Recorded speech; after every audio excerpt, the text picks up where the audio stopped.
fannifte qalbiito fannifte malee maaltu si argate wayii.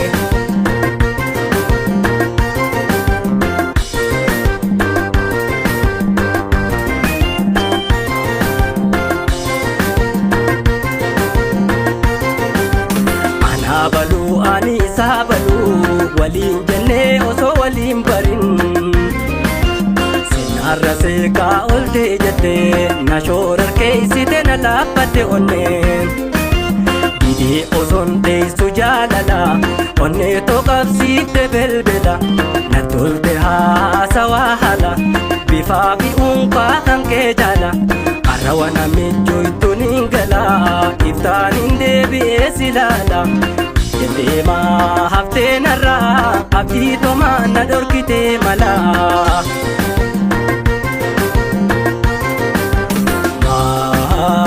Maaftee yaadee niin dhufaadhaan na baallamtee qalbiitoo fanniftee qalbiitoo fanniftee malee maaltu si argate wayii.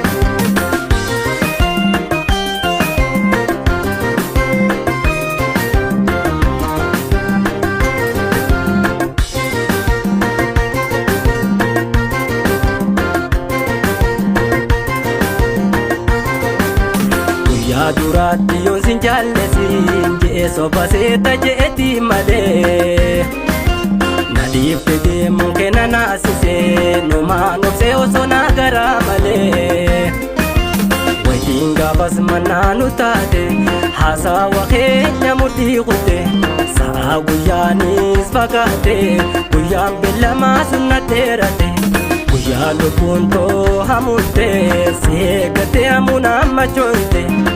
Yaamileen roite malee maaltu si argate wayii.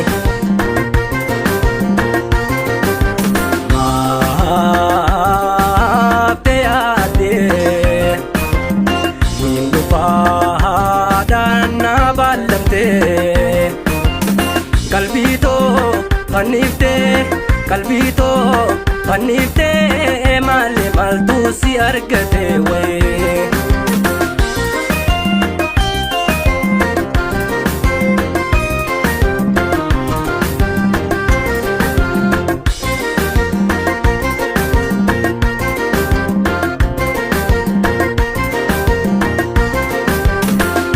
Neeki wajjini oolla afaan keetiin naan jette haatumaa na aarsuu diddaaf na kijibde moo maaltu si argate hambis gufuun onnee tofe isaaf irra si godhe guyyaa dhufaaf na beellante eegeesi dhamnaan jaboon gadde homaa na toluu dide warra keessanillee dhufuun fedhe siin lolan jeetiin sodaate.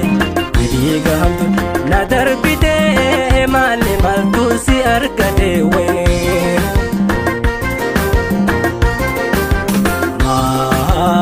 Maaftee yaadee niin dhufaadhaan na baallamtee qalbiitoo fanniftee qalbiitoo fanniftee malee maaltu si argate wayii.